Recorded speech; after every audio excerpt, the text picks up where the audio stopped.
the codec. Okay. And it's going to be a crazy feedback loop when it does work because me and Caleb both have our phones up.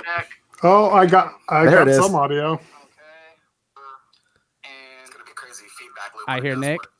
Yeah, there we go. We're back. All right. And we're in there. All right. What's up, guys in the chat and girls? Thank you so much for sticking with us for 9 minutes of troubleshooting. 9 minutes of troubleshooting. I'm so happy to see all you guys in the chat, though, for real. Like, we got the usual suspects in here, as always, and I did just now read out the $4.99 super chat from King of the Hills, but nobody heard it. So thank you very much.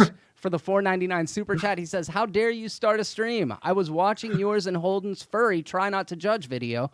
Either way, here's $3. Let's be terrible." So let's kick it off there. I know we're all open-minded people. I know we all are friends with people of all different walks of life, and we're not judgmental people. Well, Caleb's judgmental. I don't take Nick. I am very judgmental. What am I judgmental on? I'm about to ask, what do you think about furries, dude?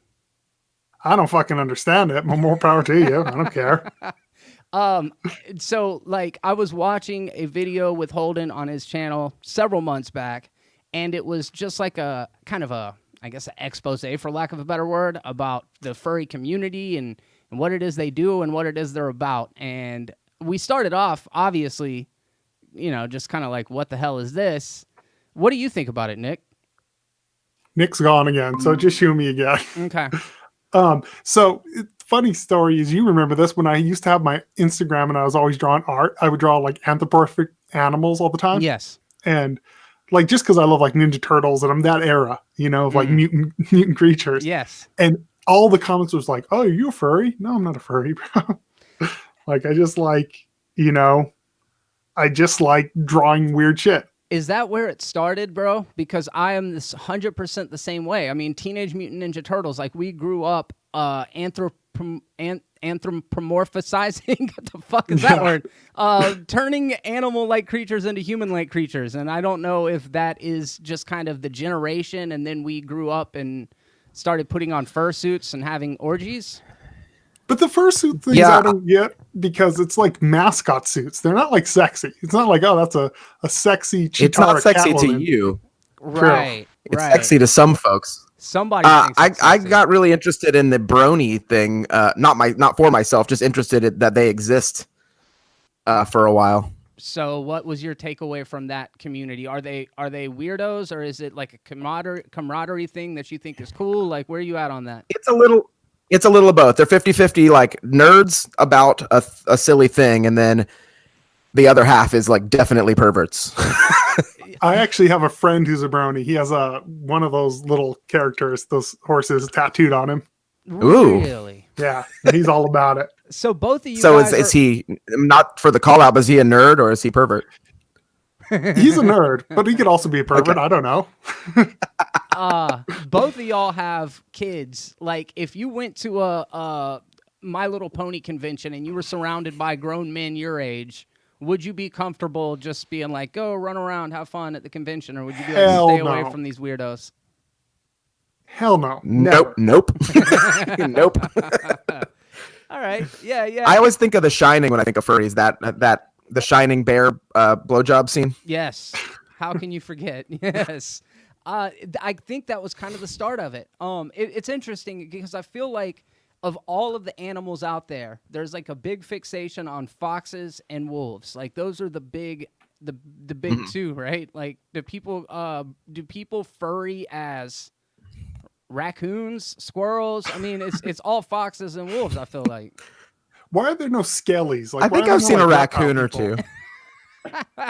Yeah. There were a few furries. Pensacon had its like Halloween fest this weekend, and I saw a number of furries out there, but they were more of the brony sort of type. They were very candy and rainbowy. Yeah. I definitely have met a couple in my experience at conventions, and to be 100% honest with you, you talk to these people and they're like, it totally humanizes anybody. I feel like it's the disconnect of not knowing anybody that is that thing that gives it its mystique, or the thing that makes you anxious about it. And then you meet them and you're like, oh, you're pretty normal, I guess, relatively or whatever. You're pretty normal for a guy who dresses up as a mascot and fucks other mascots.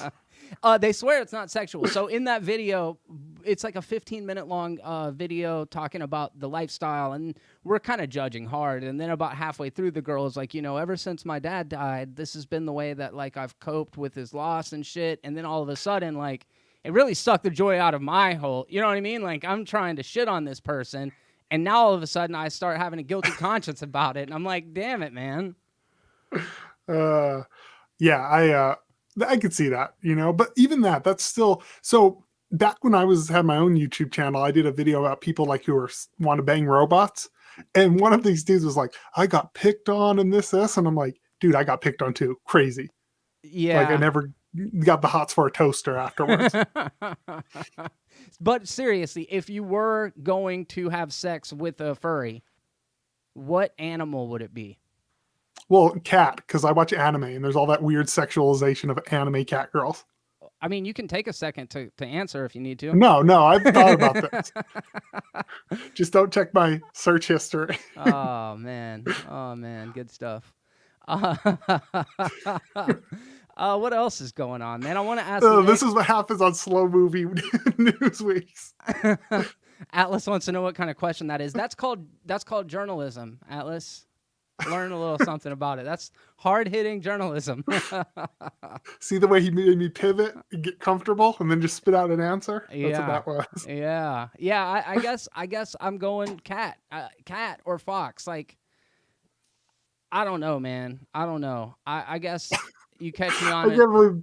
I can't believe this is the conversation we're having right now. I don't know what else there even is. I don't even know what else there is. It's like, is there something going on in the world that we should be focused on? Because this is it for me. Nothing as important as this talk right now. Oh man, Nick's coming back in a second. He's a musician. He's got a band here in the area. They're, I think, kind of like horror themed rockabilly music, stuff that I'm into. I've actually never seen him before. But he's really good buddies with my friend Shane. They both live out in Fort Walton, which is a couple towns over. And he performed for Pensacon's like Halloween Fest this year. And I'm real curious how that went, because I know that Pensacon packs the house with people. I know this was an outdoor event, but I'm just kind of curious how that ended up going. Have you been out in public lately?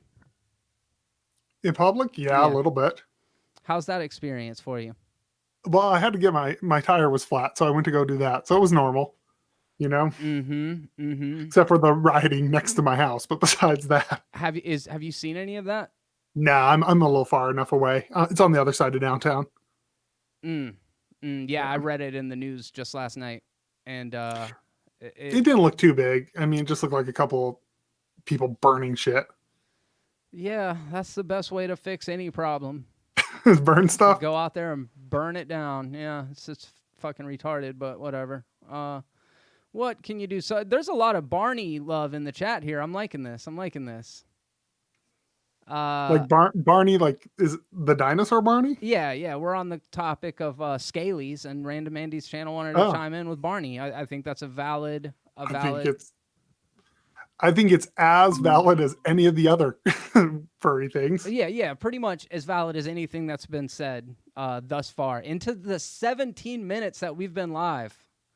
We haven't talked about new movie news at all. No. Are we going to get into movie news? Nah, dude. I'm just kind of vamping. You know what I mean? Nick, are you in here? Nick's going to be joining us in a second. I just now heard him get deemed well, let's in. start the news, and he can jump in. All right, dude. I guess being real pushy this episode. I am being real pushy. I got a hard out. All right. What do you want to talk about? You want to talk about Teenage Mutant Ninja Turtles? That actually is a good segue. Yeah, 100%. It kind of fits the theme. So, apparently, the writers of the 1990s trilogy, the beloved Teenage Mutant Ninja Turtles trilogy, that's Ninja Turtles, Secret of the Ooze, and then was it Turtles in Time, or is it just like? Yeah, Turtles in Time. Turtles in Time. The samurai one. Yeah. So that show, or the creator of those movies, said that he wants to come back to the Teenage Mutant Ninja Turtles franchise and make a proper sequel. Caleb, what do you think about that? No, is a huge Ninja Turtle fan who has a Ninja Turtle sleeve. Yeah. Let it die. Like, not the Ninja Turtles, but just do another reboot. I don't need to see this another nostalgia grab, because let's be real. you only get one good Ninja Turtle movie at a time in a trilogy. That's the rule. If they were to go back to the old Turtles, I would say you would have to pretend that the third thing didn't happen, like Terminator. I'd say you'd have to pretend the second and third didn't. I think you'd have to kind of like just cut it off after one. You can't. None of us are going to pretend to forget about Vanilla Ice. No. Please, that's traumatic. That was one of his hypest songs, though. I really believe. I mean, there were two of them, so I would imagine. Sure, out of the two. I don't know. I remember the first Turtles fondly. Is that just me? I love the first Turtles. Jim Henson. Yeah, I watch it every year. Okay, so I mean. Yeah, Jim Henson.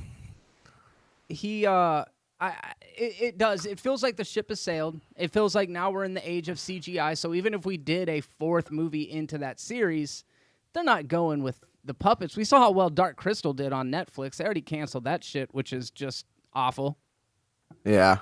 Yeah, I know. I was so disappointed that they canceled that. It's a shame. Well, the two is the TMNT, the 2007 CG movie, is a sequel to those three films. Oh, is it? Yeah.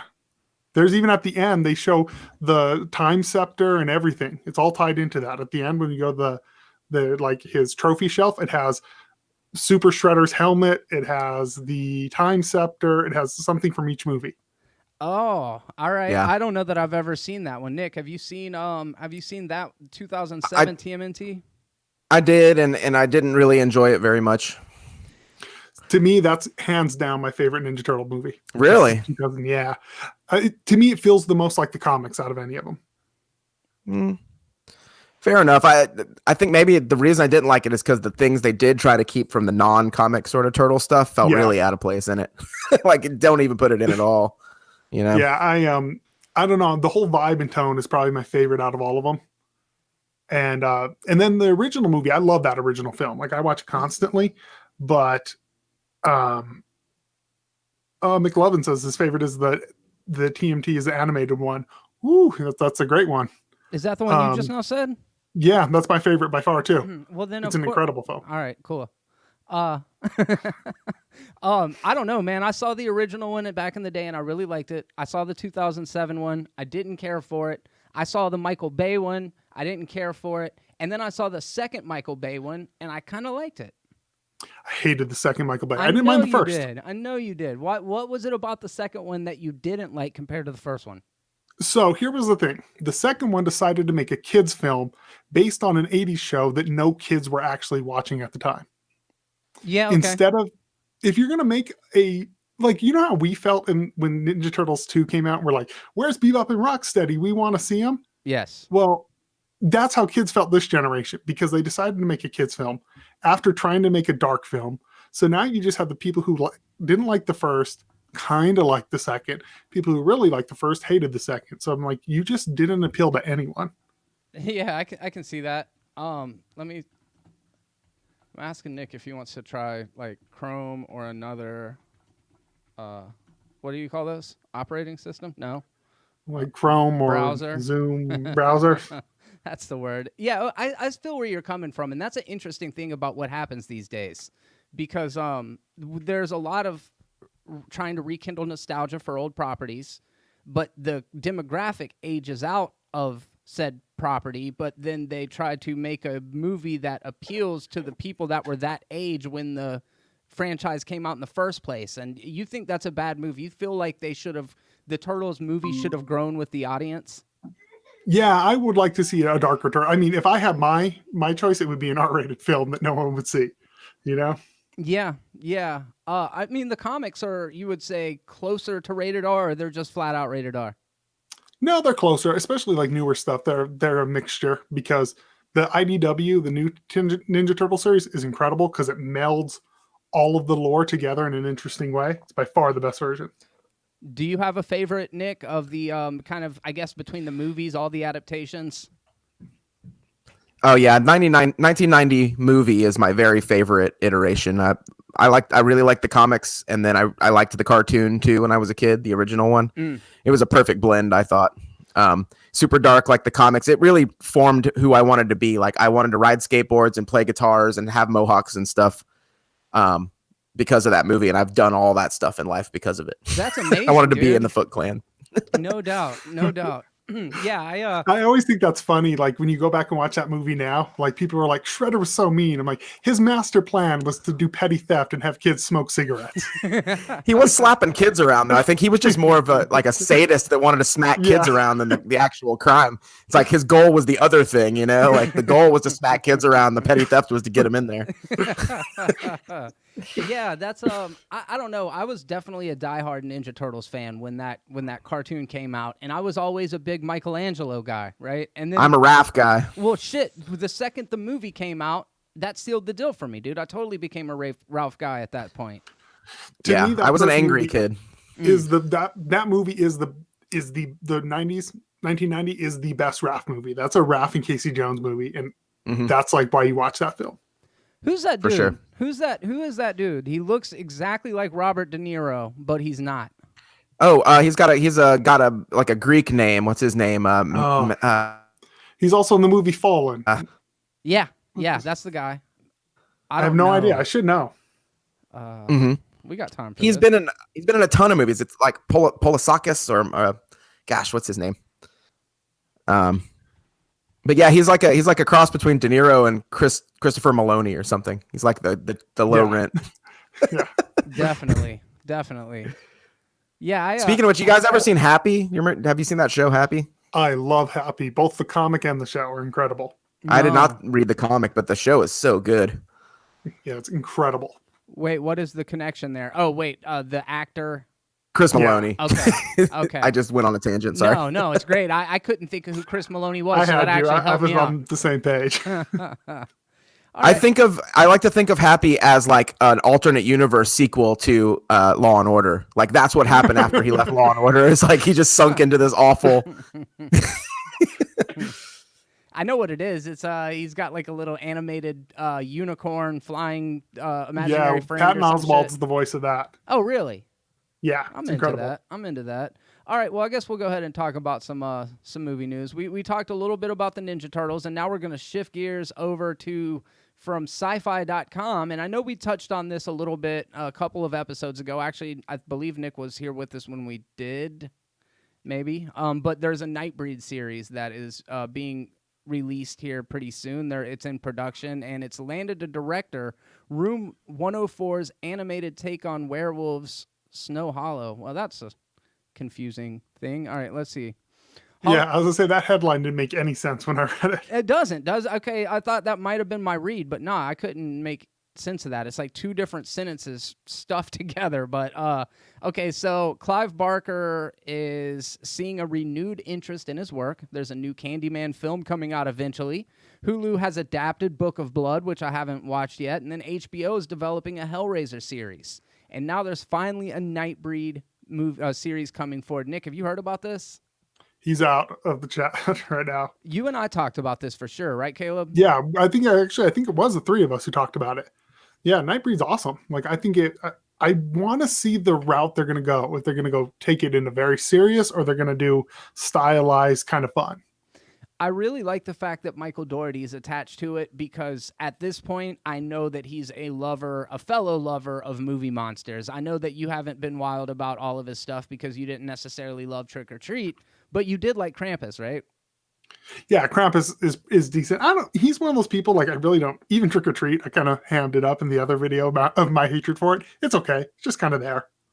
I like it so much. I doubt you watched the Ryan Hollinger analysis that I sent you, but that dude is no, hell no, I didn't. I like him so much. His channel is really good. The way that he looks at movies, I find to be really, really engaging. But yeah, I don't know, man. I like the fact that Michael Dougherty's attached because he's the one that like lobbied really hard to get the classic Toho monsters in Godzilla King of the Monsters. Did you see that? I still haven't seen that. I like the first one. I just never got around to the second. Yeah, I'm surprised because I feel like that would be something that you would at least superficially enjoy. It's all spectacle, but it's fun. Well, to me, that's what Godzilla is. You know, Yeah. Godzilla is all spectacle. Like, I don't expect cinematic masterpiece out of Godzilla. I just don't. No, and it's funny because what you said is kind of accurate. Like, it's always been about massive scale destruction, but the old movies are so silly. Like the spectacle is not really there unless you like watching little model cars get wrecked or whatever. So King of the Monsters takes all of that to heights that has never been seen before. Watching Ghidorah and Godzilla fight in this new HD CG realm is really fucking cool. Yeah, it's one of those ones that I kind of wish I would have saw it in the theater. Yeah. Because it seems like that type of film would look good on a big screen. Like it would have a huge appeal. Yeah, it's definitely a movie that I did not enjoy when I first saw it in the movie theaters. I was very candid about my distaste for it. Hey, what's up, Nick? I see you're trying a different option this time.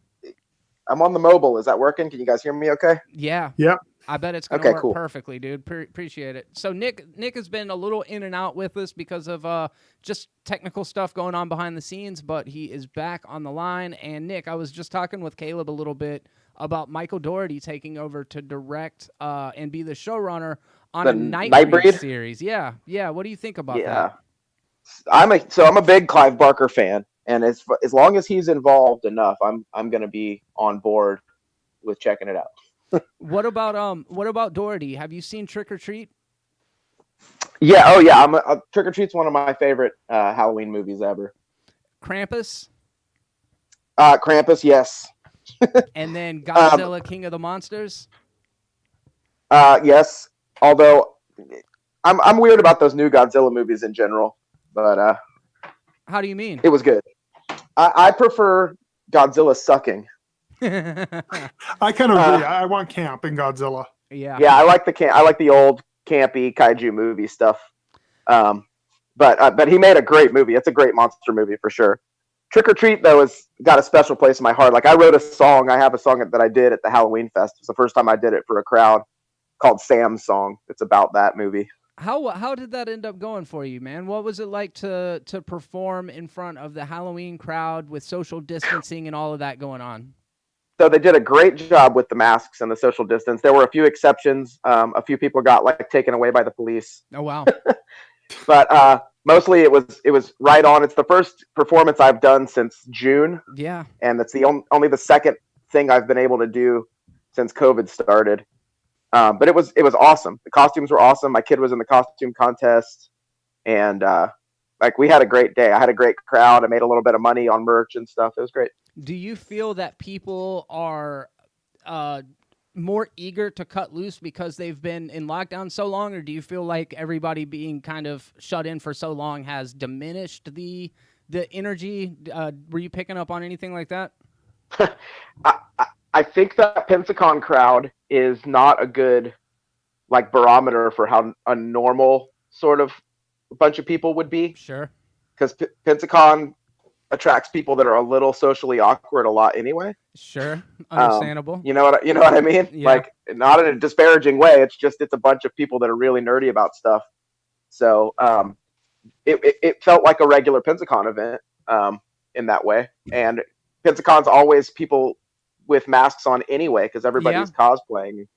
So it just felt kind of normal, really. Yeah. That's cool. Yeah, I was curious about that. We ended up going out to that amusement park, OA, on Saturday night, and we went to several haunts. There was a $15 upcharge to go and visit the haunted houses, and there were 4 of them, and we did 3 of them, and I was so incredibly underwhelmed by the haunts. They were not good. You asked Chris about it, Nick. I don't think he was wild about them either. They just seem very tossed together, haphazard at the last minute. However, the park was fantastic. We had a really good time there, and there's a place called Mysterious Mansion, and it's one of those track rides where you're in a cart that moves slowly around the... I love those. Dude, and you've got laser tag guns, and there's all these ghosts on the wall, and they have little green sensors on them, so you're shooting ghosts for high scores, and I had a lot of fun with that. I mean, it's hard to say. That's the Buzz. That was the Buzz Lightyear ride, right, at Disney? Yes. Same deal. And we enjoyed it so much, or I enjoyed it so much that I was like, Victoria, let's get back in line and just go again right now. So we did it twice back to back. It was awesome. Yeah. That's great. I once rode Pirates of the Caribbean 9 times in a row. Oh, wow. And I ended up getting kicked off. I grabbed something I was pretty young, but I stood up and grabbed like something in the ride, and it scared the other people. And they were really nice and Disney about it. They were like, "Hey, man, you can't ride anymore, but I've counted, and I think you've ridden 9 times, so I feel like you got your fill. So have a nice day." And I was like, "I'm so sorry."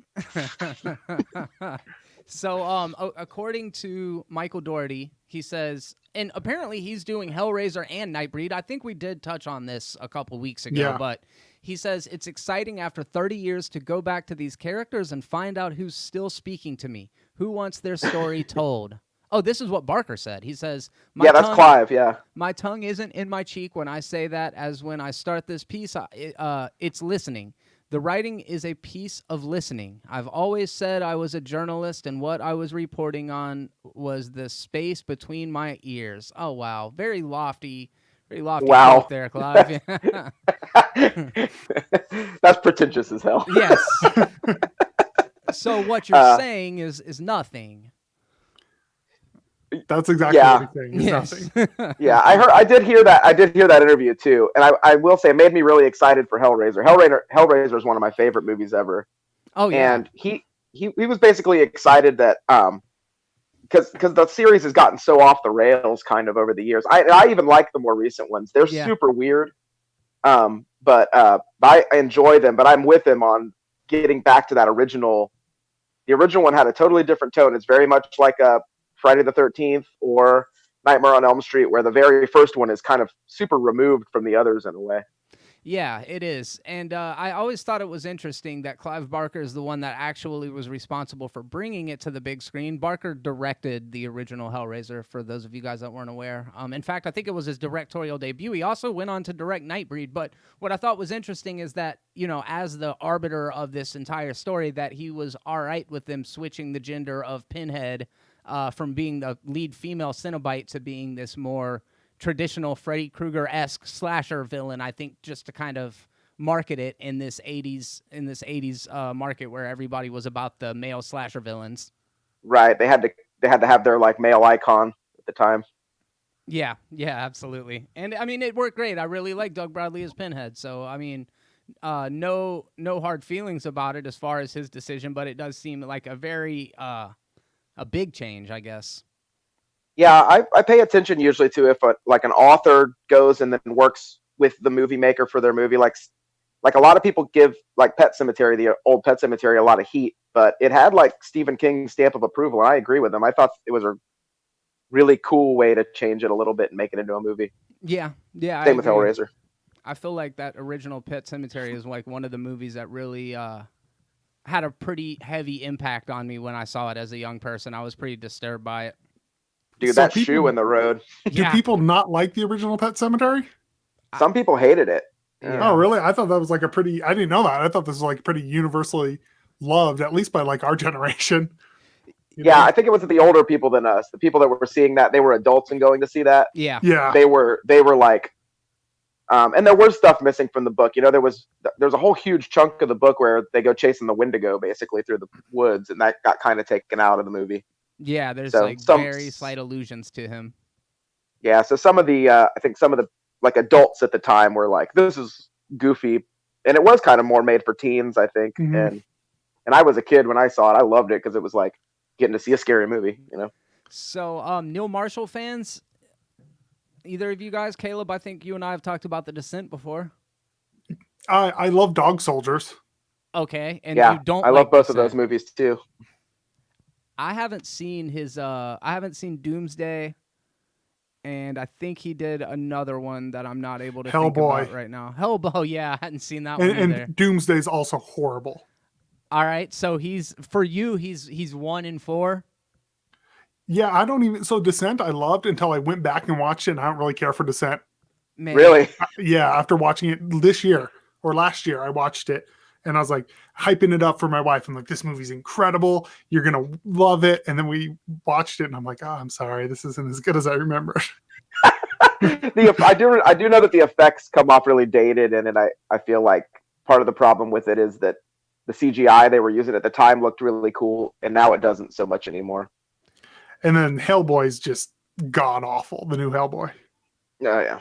I had a feeling about it. I mean, I didn't even watch it, and the reason why I was very excited about it, I like David Harbour. I actually am a pretty big Neil Marshall fan, but I heard it was really, really bad, so I just kind of was like, I'm good. I started it one day and I watched about, I don't know, 20 minutes of it, and I wasn't vibing with the tone of it like at all. So I can definitely see that would not have been a movie that I enjoyed sticking with. But go ahead. I think it was too soon. Like I think that I think there's a number of movies franchises that's happened with over the last 20 years where they're remaking and rebooting when you still have an iconic version of it in your head pretty fresh. Like Spider-Man now has done it 4 times or something in 20 years, and Hellboy too. Like there was nothing wrong with the Hellboy that existed, and remaking a movie from like 40 years ago is kind of cool because most people don't know about it anymore. Right. But remaking a movie from like 15, 20 years ago is like, why? Like, I can just watch the DVD, you know? That's a big problem right now. It's too early with, like, I have to miss something. I have to be far enough removed to miss it before I'm excited about it. That's a really good point. So Neil Marshall said in a statement on Bloody Disgusting, well, I don't know where he said it, but this is according to Bloody Disgusting. He said, "I'm making something scary as hell, pulse-pounding and great fun," says Neil Marshall about The Lair, his next horror project being sold by Highland Film Group at the forthcoming American Film Market. Marshall, whose credits include recent Fantasia International film opener, The Reckoning, which I don't think any of us have seen, The Descent, Dog Soldiers, Doomsday, and Hellboy. He's big on the D for a title. He loves the D. He loves the D. Martin Kieber says we need a remake of Last Starfighter, and I am all about that. Oh yeah, that is an incredible remake idea. So the story centers on a downed Royal Air Force pilot who escapes a terrifying bunker in Afghanistan containing mutant men made biological weapons and unwittingly brings the creatures back to a U.S. Army base. Oh, okay, so it's that one movie that we saw a couple years ago. You know what I'm talking about? Man, fuck, what was it called? It had I know exactly. I mean, it's movie? like that's about 3 movies, really. Yeah. I mean, that's kind of just the thing, too. Yeah, that's actually a really good point. This one is called. It's got Wyatt Russell in it, and it's called Overlord. It's about American soldiers in World War II that get dropped over enemy lines in Germany, and all of the Nazis are doing inhuman experiments on the. It was great. I thought it was really. I saw that opening day. Did you? Yeah. What did you think about it? It's good. It's not bad. It's not good. It's a total grindhouse B movie film, and it's supposed to be. So I was okay with it. He says that it's inspired by classic genre movies like Aliens, Predator, The Thing, and their incredible use of practical creature effects. Well, I mean, I know we all like cool. That. Yeah, 100% down with the practical creature effects. And if you're making a classic genre movie, like what are the better comparisons to throw out there than like Aliens, Predator, and The Thing? I mean, these are some of the best genre horror movies out there. Who's he got on the practical effects? Do you know? I don't know. That's a really good question. And to be honest with you, if it wasn't one of the really big studios, I probably wouldn't know anything about them. Let's see. It doesn't have any casting news or anything yet, but I do. I'm still in the Neil Marshall camp. I'm not going to dismiss the man because of a couple of bad movies, but I will say that Dog Soldiers is a great premise that's executed pretty well, but it's also a very like meat and potatoes, high concept kind of thing. Soldiers get stuck fighting werewolves in the woods, you know? Yeah, I mean, and this one has some allusions to that too, with the basic premise. So it could be, going back to his sort of what he's good at, which is good. Yeah, I agree. And actually, when I was looking at this article in Bloody Disgusting, I just now found something that's probably more interesting than any of the headlines that I pulled out. It looks like Jordan Peele is producing a new take on Wes Craven's The People Under the Stairs for Universal. Heard about that. That's tight. I like that movie. I remember thinking it was super cool when I saw it as a kid. It's a 1991 horror film that stars the guy that played the Reverend in Silver Bullet and some other people. He was also in Twin Peaks. He was the gas station owner in Twin Peaks. I love that actor. He's fantastic. Yeah, that's right. I forgot about that. Caleb, did you see People Under the Stairs? Yeah, of course. I grew up watching it. And Yeah. obviously you're a fan? Yeah, I loved it as a kid. I haven't seen it since I was a kid, Neither but I have remember I. loving it as a kid. Yeah, I wonder if that's one that we went back and revisited, if you'd be like, hell yeah, or it just doesn't hold up. No, I watch it pretty often. Does it Okay. hold up? Okay. Oh, it holds up. It's very good. It holds up in the way that like Creepshow or something holds up and is still totally effective. You know. Okay. So, Yondell, which I don't know, Justin Yondell is doing something. I think he's the producer of it, and he says The People Under the Stairs is plainly about the marginalization of minorities, class inequality, sexism, the patriarchy, isolationist, nationalism, and even healthcare. All the topics at the center of today's rising culture war were heightened on screen a quarter of a century ago in a movie that came and went with little fanfare. Interesting that they say with little fanfare. Maybe, again, it's just that we are right there in that generation where we all know it and love it and grew up on it. Yeah, because Right. I thought it was another one that I thought was pretty, people loved. Yeah. Yeah, I mean, I think at the time it was just maybe because it's Wes Craven, it was not as huge as some of his stuff, so it wasn't. They didn't think of it as a big one, you know. Hey, Z Creations in the chat. What's up, Cynthia? Long time. Glad to see you in here. Yeah, I'm eager to see what Jordan Peele does always. He hasn't done anything so far that I consider to be a misstep. I think that what's interesting is even though he's like a comedian, I fully expect him to go darker with it. I bet he'll go scarier and darker and more serious with it than the old one. What do you think about movies that hit on topical events, like not in a subtext way, but in a text way? Is that something that you're interested in entertainment? Does it rub you the wrong way? What do you think about that? For me, I mean, it's art. And to me, I have no problem with art doing that. Sometimes I'm not in the mood for it, and I just won't partake in it at that time. Yeah. But I'm not one of these people who's like, art shouldn't have a stance. I have no problem with that. And I'm an adult, so I can even watch something that has a stance I disagree with and not be offended. Right. Yeah, so. I totally agree. Yeah, I'm a punk rocker, so like I love mixing politics with my art, and some of my favorite stuff is that like true stories, like David Byrne did True. I don't know if you've ever seen True Stories, but that's like totally text about serious political, socio-political issues. Also super entertaining at the same time. So I mean, almost all pieces of art have some sort of political or cultural context in them. Yeah. I'm all for it. As somebody who is a big fan of science fiction, I feel like, fiction is a really great opportunity to explore those kind of things, and there's different approaches to it. Like satire can be really, really effective on one hand, or doing it in a more earnest and sincere way is another way of going about it. I saw The Hunt a couple months back. I think it was one of the last movies that I saw in the theater before the lockdown, and there was a lot of controversy surrounding that movie, and I went in and I saw it, and I kind of took it for what it was and really enjoyed it, but I was shocked at how politicized it was before it even got released. I hate to cut you guys off. I just realized the time, and I have to go take care of that little monster that's running around my house. Caleb, good to talk to you, man. Thank you very much. All right, you guys have a good night. Fun. Yep, Good to see you again, Caleb. All right. But yeah, man, there's not a lot of entertainment that doesn't have that stuff in it. People just choose to not see it, I think, or it goes over their head. Like, I'm always kind of stunned at people that are like huge Star Trek fans or something, and then sort of have, a totally opposite outlook of that in life. Yeah. When it's like that whole show is very much about a progressive future and such, Well, and I think that's kind of the interesting thing about it is for people who like art and literature and culture, there tends to be kind of common thread of ideological similarities. Like for another group of people, it seems like they can't even look,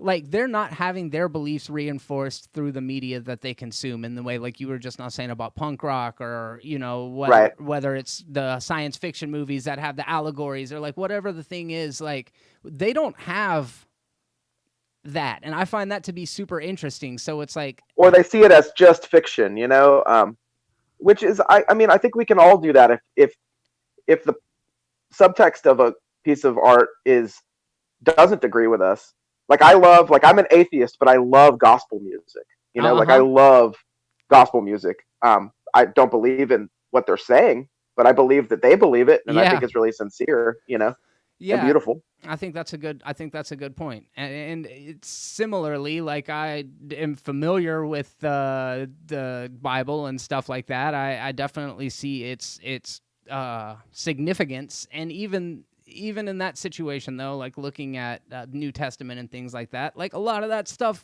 tends to align with the way that I see the world. So that works out great. Right. But then there's a lot of people who subscribe to that same stuff that don't see things that way. So it's all, eye of the beholder. All art is subject to the audience, and their interpretations. Yeah. Which is good. And the more universal a piece of art is, kind of the more effective it can be at getting its message across, because sometimes it dawns on people later. You watch something as a kid, then you watch it as an adult and go like, oh my gosh, they were saying some heavy stuff here I didn't realize. Yeah, it was right there the whole time, and you're just 100%. Switching gears, Isabella Furman is to resurrect Esther role in Orphan prequel. That's really interesting to me, because they're gonna have to apply even more costuming, right? Dude, she was playing a 9-year-old. Well, she was playing a woman pretending to be a 9-year-old in 2009. Here we are 11 years later, and she's doing a prequel. And like prequel. Yeah, it's crazy, right? And I'm looking at pictures of her, and she does have that look where she could play very young or maybe up into her 20s. But did you like the original Orphan? I love The Orphan. It's super. I'm a big fan of creepy kid movies, man. Okay. Which is, we're going to talk about in a bit with BLY MANOR. But yeah, I'm a creepy kid horror movie fan. I love The Omen and all that stuff. Okay, yeah, I absolutely like the subgenre, and this one's even got an element of like the erotic thrillers from the 90s, like your or late 80s, early 90s, like your Fatal Attraction, Basic Instinct, this unhinged woman coming into the picture and like really wrecking stuff for this family. Like she sets her sights on this dad, Peter Skarsgård, I believe is who played him.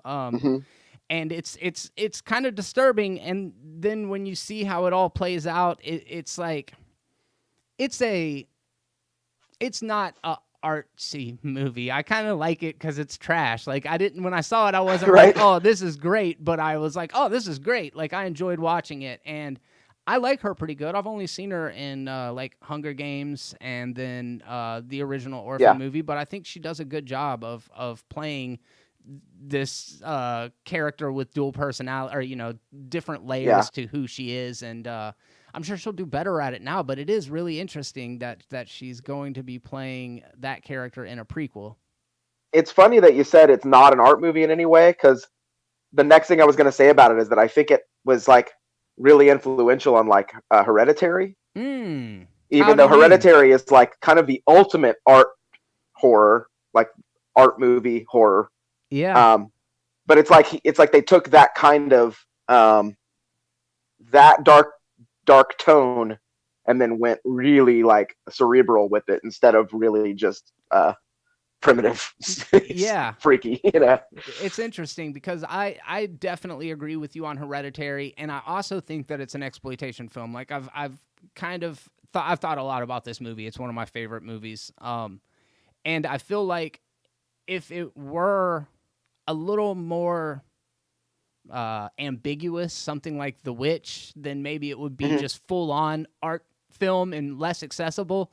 But because it shows little girl get her head knocked off and like holds that shot where like the ants are crawling through her face and stuff, that there's like a little exploitation element to it. And I feel like Ari Aster is really good about doing these high art movies that are also like borrowing heavily, borrowing heavily from a bunch of 70s exploitation. Like, dude, have you seen the Strange Thing About the Johnsons? No, I have not seen that yet. Oh man, it's a 30-minute short film. I'll send you a link after we get done recording, and it's done by Ari Aster, and it is It's a rough watch, dude. I don't know what he was going for as far as tone. It's kind of funny, but like in the most disturbing way possible. I love a rough watch. Mm-hmm. Yeah, you a Midsummer I'm a masochist. guy? Yeah, I am too. I don't know if you've ever seen Bloodsucking Freaks from the 70s, but to me that's and if you haven't, I'll figure out how to show it to you, because that to me is the ultimate in exploitation. It's the most exploitative and cheap movie in every awesome way. Does Joe Bob do it? Joe Bob did do it, yeah. All right, that's how I'm consuming. I've got it on VHS, but it should be on Shudder, yeah. I don't know how I've missed this. That's awesome. I've actually heard the name of it before. Yeah, it's one of the Troma re-released it like in the 90s. That's how I got a hold of it in the 90s on VHS. But it's also a really weird thing about it, and I've never heard anybody else talk about. It's just something I caught, is that the villains from Bloodsucking Freaks is what they used to base the villains in Despicable Me off of. Which I think is kind of really funny, that the people that made the kids movie had to be huge fans. Are we talking about the Minions? The Minions and Gru are based on the main villain and his little minion from Bloodsucking Freaks. Wow. Yeah, that's what I'm watching once I get done here. Real quick shout out to everybody that is hanging out with us here in the chat. We really do appreciate you all stopping by to check out this week's edition of Movies Are Terrible Live. We do this every Thursday at 6 p.m. CST, so if you ever want to stop by and talk movies, we'd love to have you. There's not a lot of current movie news coming out, but as you can see, the conversation just leads us all over the place, and we're glad that you guys are here to be a part of it. It means a lot that you've decided to spend a couple hours out of your week coming over to talk movies.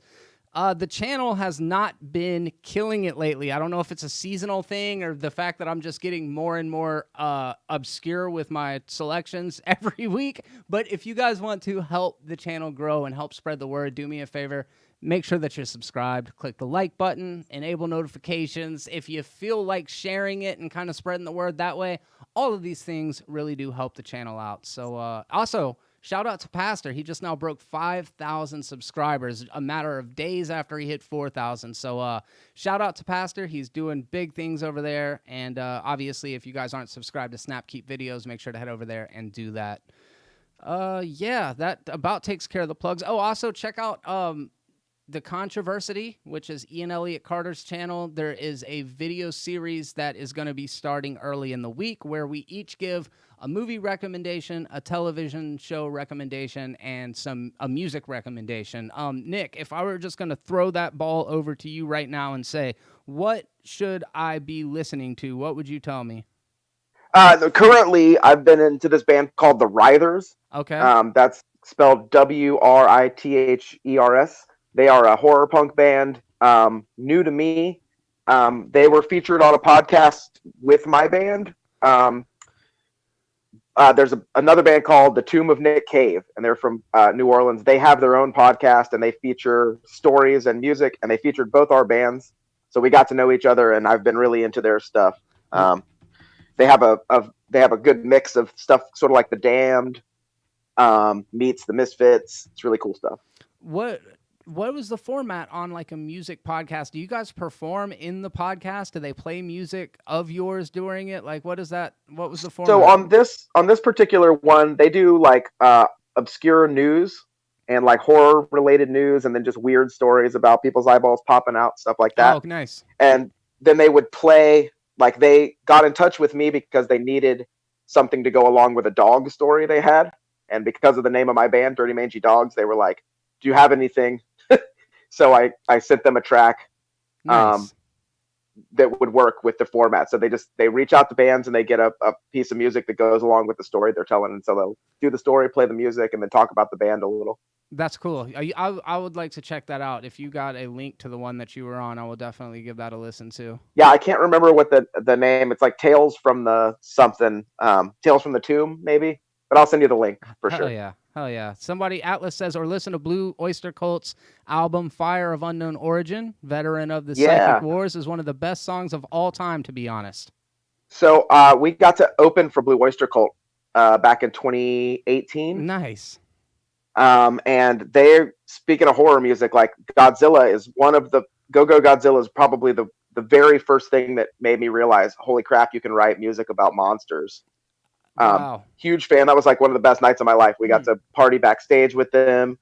We got to watch the show from the VIP and backstage area, and we opened the show, and then we also closed the show, played the after party with them. It was really great. Where was that at?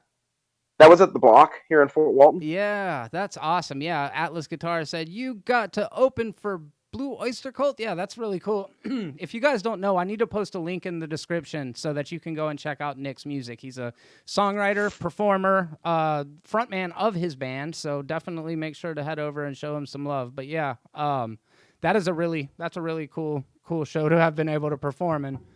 Yeah. What do you think about dude from System of a Down's Godzilla cover? It was okay. I like some of System of a Down. Some of it gets a little bit too new metal-y for me, but I think I like what he did. Those are like the days of music that I'm ashamed of my taste. Like I'll still rep the Deftones. Like the Deftones are still the shit, but as far as like Limp Bizkit and Korn and all of that stuff, I'm like, why did I ever get into that? Yeah, the Deftones are like the one that everybody gives a pass to. Yeah, because they were a little different, and they still are a little different than the rest of that genre. They had a little more to them, I think, a little more meat on the bones. So my recommendation on Ian's show for music, and I won't give away more than that, but I recommended the new Pussifer album. It's called Existential Awakening, and or Existential Reckoning, and it's got some really good tracks on it. Pussifer's always been that band that I'm like, yeah, it's Maynard. Like Tool's my favorite band. Tool and Nine Inch Nails. I know it's a very old cliche, but Tool and Nine Inch Nails are my favorite bands. I really enjoy Perfect Circle, and I've always looked at Pussifer as like, that's a little too avant-garde for me, and sometimes it is, but this new album's a little more digestible, and I like the sound of it. If you're not already into it, and just for the audience in general, just speaking of music stuff that's on YouTube, Rick Beato, his channel is amazing if you're a music nerd. Really? Tool is also his favorite band. He's a music producer, and he does these incredible episodes about like what makes this song great, where he deep dives into the master tracks and isolates vocals and isolates parts and talks about music theory. If you're a music nerd, Rick Beato's channel is amazing. What is that? Biado? It's spelled Beato, basically. It's Beato. Yeah, I'm definitely going to check that out. That sounds cool. So that was the one that I suggested, and I actually had Ian and Alex listen to it, and they ended up being big fans of it. I was like, hell yeah, that's cool. Nice. Jim Loves Art, 199 super chat. Thank you very much, man. He says, Korn is terrible, but I listen to them a lot. Yeah. It's relatable. Yeah.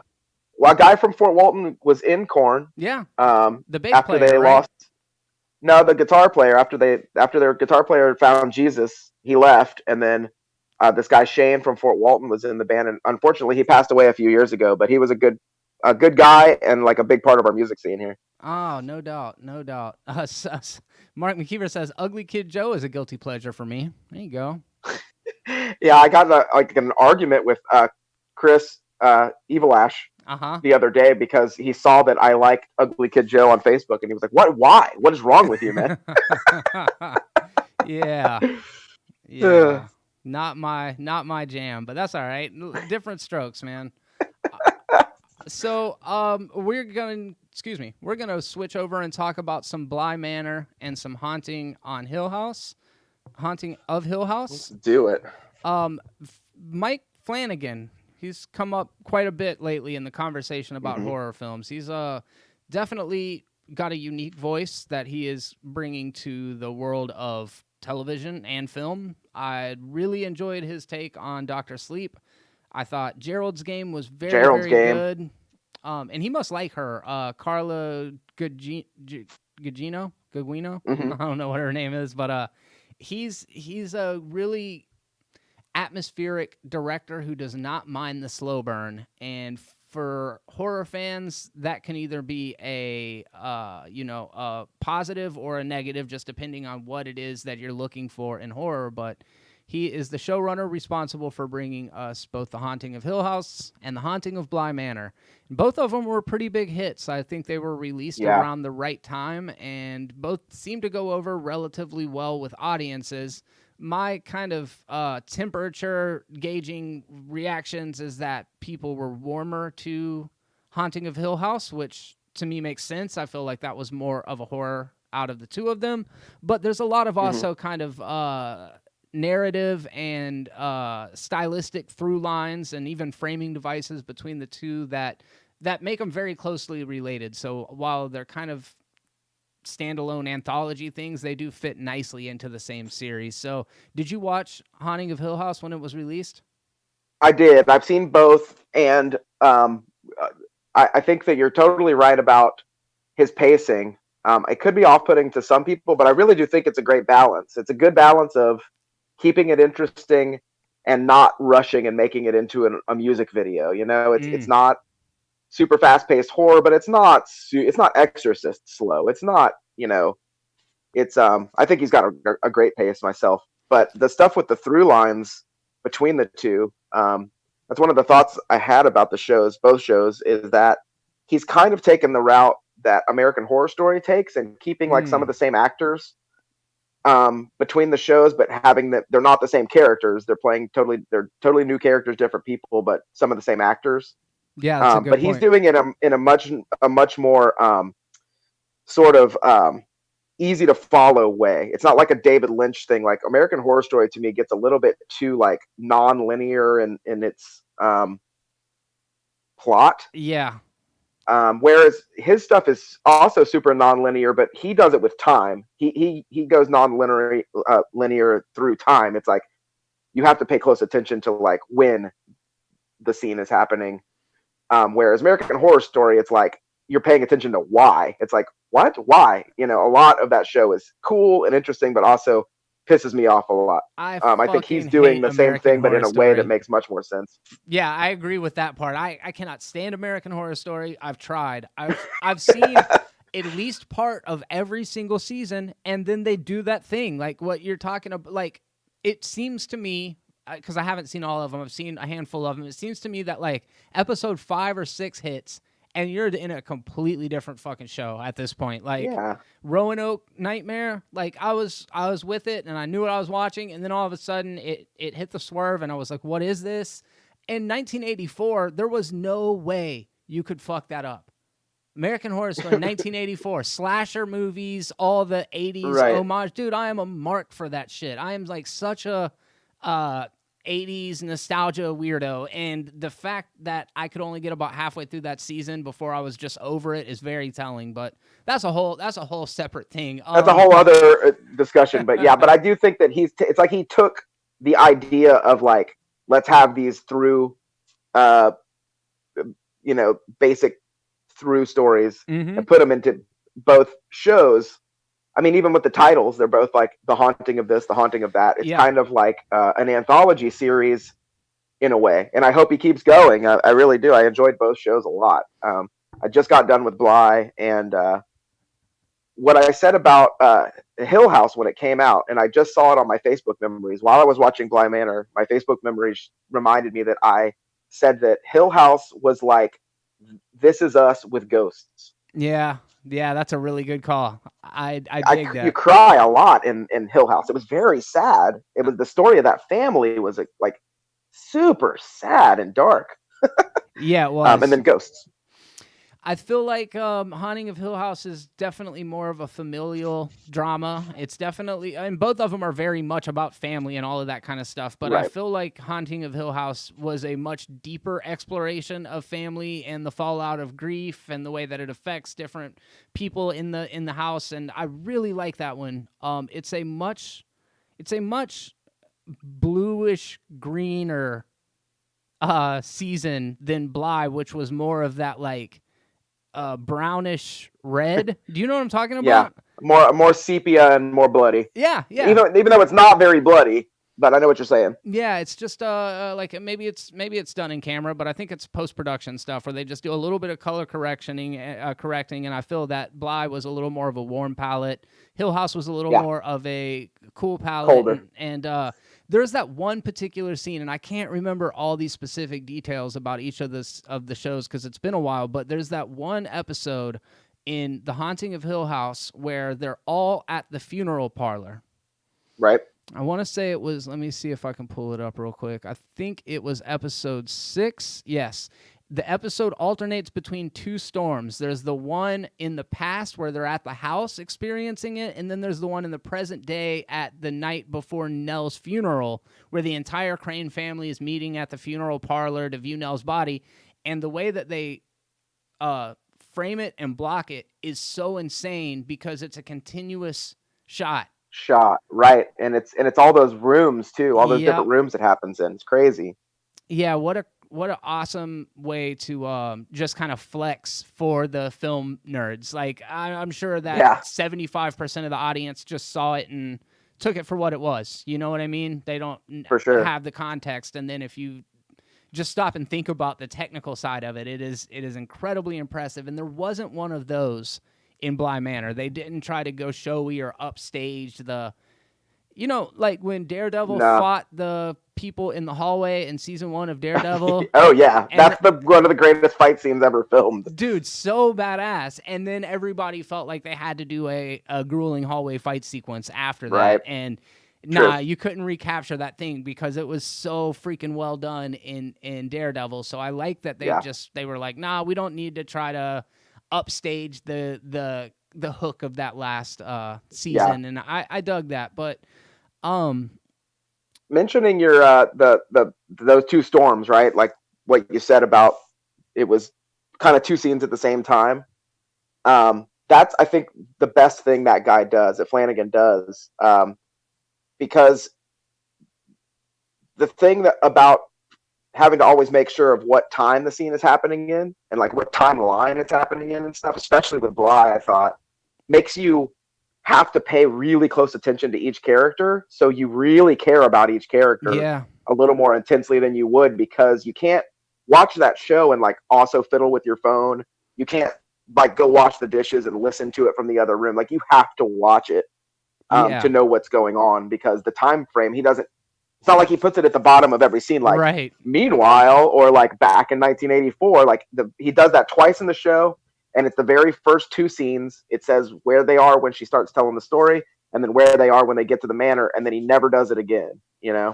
You have to pay attention. So yeah, I think that's a really good point, and it is something that I, at different times in BLY Manor, I don't know if I was frustrated with it. I found it to be a little like get to it. But I think that's also what makes the payoff that much stronger, is this, like, you kind of feel the befuddlement. I was kind of starting to feel a little bit of that. It's overwhelming to be waking up in multiple places and not know where you're at or what timeline you're existing in. So, I think that's the maid's scene where she kept ending up back with the cook. Yeah. And her whole, like, sequence is where I felt that the most, where I was like, please don't take her back to the kitchen again. Yeah. But it really did pay off, because I did not see what happened coming. I didn't see it coming, and it was like, holy shit. Okay. Yeah, that 100%. That's what I was thinking about when I was talking about that. It was that same episode, and you're right. Like when it finally lets you break out of that loop, it leads to a more, I guess, engaging payoff. But I like that actress a lot, and I think that's another thing that Mike Flanagan just does really well is, as you said, he uses a lot of the same cast members from one of these shows to the next, and a lot of them appear in his movies as well. Like the woman who's telling the story in BLY Manor is the wife from Gerald's Game, and right. So he likes to use a lot of the same people, dude. And isn't it crazy how, like, she's so gorgeous. I can't think of what her name is right now, but to see her with like silver hair as an older woman compared to seeing her in Gerald's Game just like a couple of years ago, where like, I mean, she's an older middle-aged lady, but it's just crazy. They nailed the age makeup, but I will say that, like, if that's the way she ages, like, she still was gorgeous. Yeah, 100%. Yeah. Even as an old lady, she was still gorgeous. Yeah, and she is the framing device of the narrator, I guess, if you will, of BLY Manor. And then in The Haunting of Hill House, we had the Crane, the elder Crane, the writer. Right. So like his story about them growing up in the house was kind of the thing that carried us through the story. Then obviously both of them are in haunted houses. They both explore like mental illness, grief, Yep.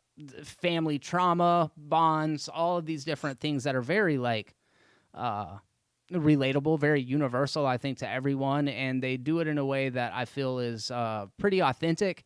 I do feel like Bly Manor stuck the landing better than The Haunting of Hill House. While I believe that Haunting of Hill House was an overall better season of television, I think that the ending of Hill House really undermined satisfying. a lot of, it's not, see, I was not a fan of the ending of Haunting of Hill House because I felt like it was a little too saccharine and a little too like, this house has been tormenting us for decades, but it's a happy home where we shared all our memories and then everything's good. Right. I will say, I don't know what Hill House is based on, if it's based on anything from the past, but Bly Manor is like clearly based on the old Arthurian, like Lady in the Lake myth, you know, which there were a whole number of Arthurian myths that revolved around the Lady in the Lake in different forms. Sometimes she's Merlin's wife, and then sometimes it's these sort of like demigods that live in the lake. Okay, but they always do that same thing. So I knew that the Haunting of Bly Manor was based on the turning of the key or the turning of the screw, but you think that story is based on an older Arthurian legend that I'm not familiar with. What's the conceit? Oh, for sure. What is the story of the Lady in the Lake? So the Lady in the Lake, so one time the original Lady in the Lake was Merlin's wife, and I think she died and he couldn't deal with it, so he cast a spell on her to keep her alive, but she had to live in a lake. But throughout the myths, the Arthurian myths, it changes over time, and then there's these other demigod ladies in the lake, and like that's where they supplied like Arthur with a sword one time. Like he had to pull a sword from the lake, and the Lady in the Lake had it, and he had to do stuff to get it from her. They kind of represent like a temptress thing, and they also kind of represent like how do I put it? Sort of like an obstacle. Like they will create obstacles for people. So Sure. It definitely pulled from that myth as far as like, you know, I mean, the really obvious thing that it is a lady in a lake. Yeah, no, 100%. I'm not familiar with it, but that's really cool. I will definitely be looking a little bit further into that, and read up on that because it's pretty interesting. Yeah, it sounds like it. And I don't know about the Haunting of Hill House either. I would imagine that it's some turn of the century literature stuff. It has that vibe to it, but I don't know. I might just be pulling that out of my butt. And he might have just made it feel that way, you know. Haunting Hill House source. I mean, The Haunting. The Haunting. Well, yeah, it's from The Haunting, the movie The Haunting, yeah. And then before But I think it's the same thing. I bet you're right. I bet it's like he based it on The Haunting, but then he based, you know, it on some older stuff too. So Shirley Jackson wrote a novel in 1959 called The Haunting of Hill House. Obviously, I haven't read that one, but yeah, it's been adapted a handful of times at this point. And I was not a fan of The Haunting from the 90s or early 2000s. The Liam Neeson one was awful. Yeah, it was. Best part is when dude gets Owen Wilson gets his head knocked off by that swinging lion statue. Yeah. The old one is really awesome though. The old Haunting of Hill House from back in like the 60s or whatever is great. Is a great movie. I need to check that out. I'm bad about like watching stuff pre 1970. I don't know whenever Easy Rider came out. I feel like that was what really switched filmmaking to being a little more naturalistic. And I've seen a handful of black and white movies, but I have a hard time with them. Yeah, that's really my specialty. Probably is the older stuff. I'm really obsessed with like the 30s through the 60s. Caleb is similar in that way, and it makes me sound like a fucking simpleton to not be able to get with it. But I don't know. Maybe I just need to try harder. I feel like no, it's not. I mean, you're definitely right that like acting was different before, like you said, before Easy Rider. It was not. realistic. Everything was melodramatic in a way, you know? Yeah, yeah.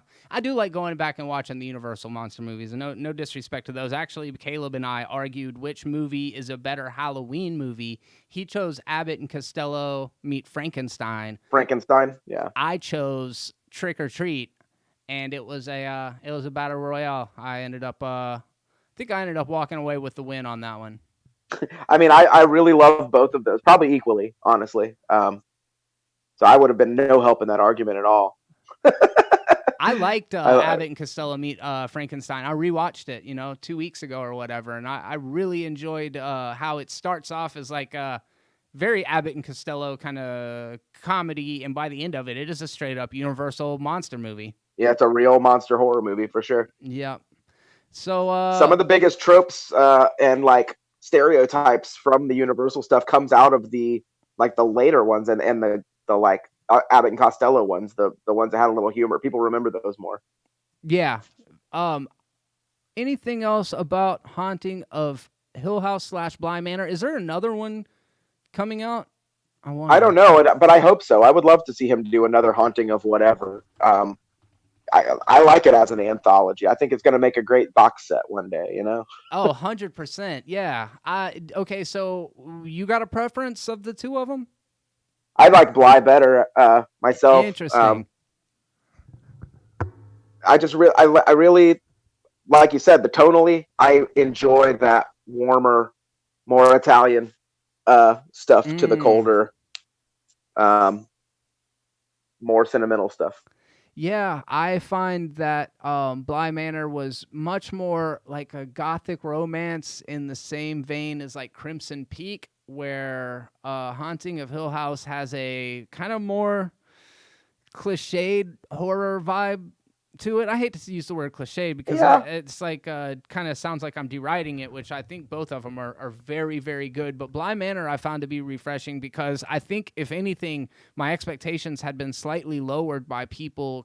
There was a little bit of backlash about the fact that it wasn't quote unquote horror.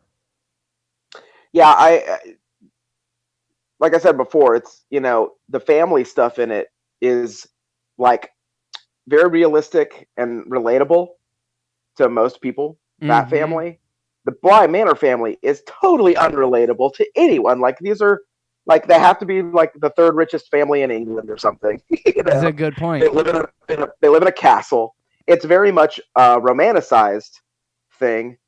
And I think that's why I liked it more, because it's not part of any sort of trend that's happening right now. Whereas Hill House, I felt, was very much like he set out to go, like, I want to make This Is Us, but with ghosts, and make it of the time. Whereas Bly Manor seems more timeless. Yeah. Like, you could have told that story in the 60s. You could tell it now. You could tell it 100 years from now and just set it in the 2000s if you wanted to, or you could set that story in any time. It would work, as long as there were like automobiles invented, Yeah, no, that's a really good point. So do you think that the haunted house subgenre is big enough to sustain itself, or are we going to have to switch to like the Haunting of Creepy Hospital, or you know what I mean?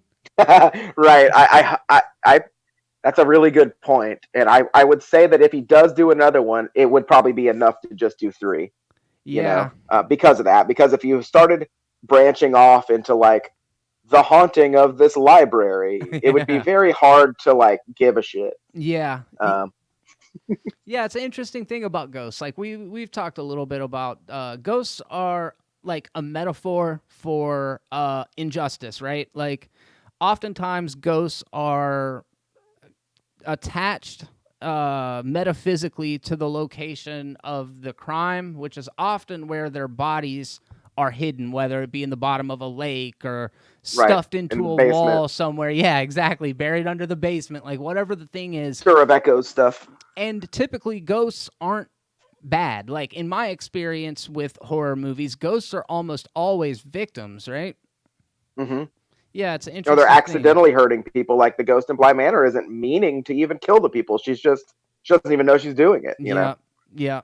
I like that. But it just, a lot of times I feel like ghost stories need a secondary antagonist, And that's a tough thing to pull off, because if you Right. introduce the cast of characters, there's always going to be that one person that's like, Also wicked. yes, yeah, right. And it's Yeah.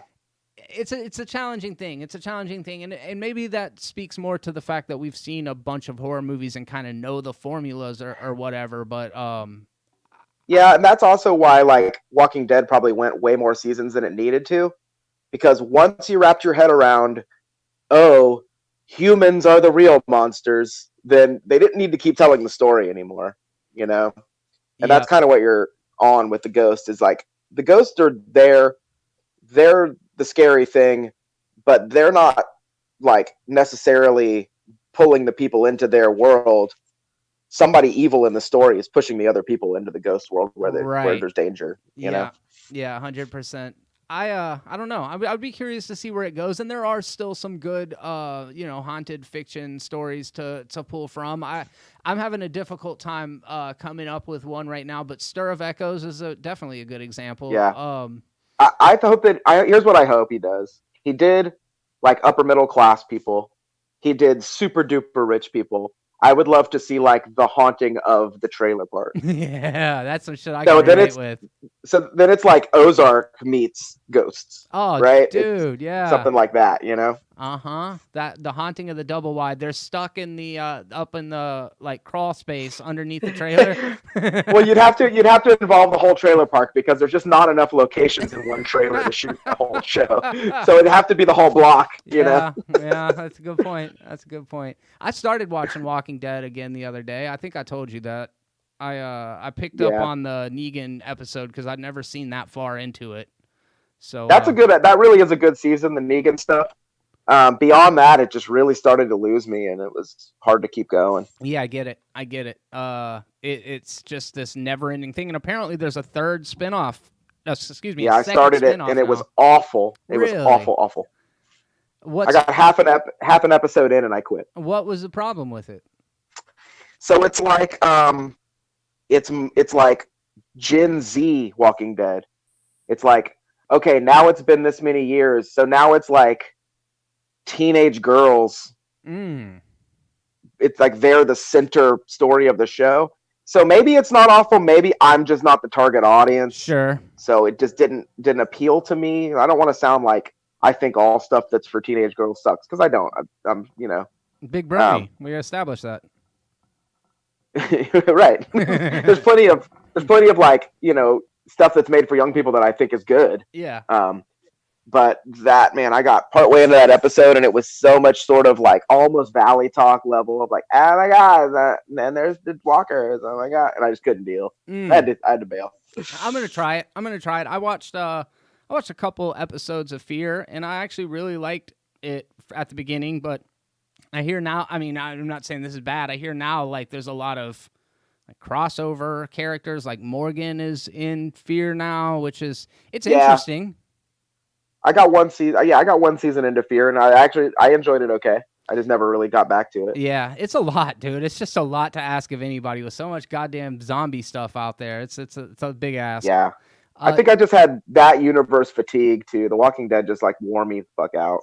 Yeah, no, 100%. So Jay Wolfie says apparently The Haunting season 3 is set for 2022. I guess we can expect an October release for that, because season 1 was October 9th. Season 2 was October 12th. I might have said those backwards, but they're great for Halloween. They're like the perfect Halloween watch. Yeah, totally.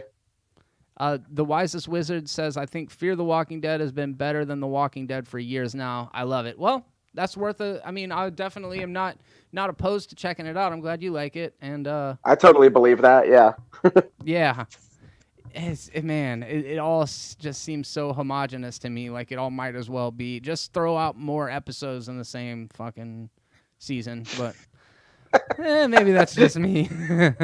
Right. And we watch, man, when, viewing is so much different now. One thing I think that I really enjoyed about Hill House and BLY Manor were that I watched them in a more traditional way. Like I watched them like, me and my lady would like watch 1 or 2 episodes a night, and then wait a few days and watch some more instead of binging the whole thing. It's the best way to do it.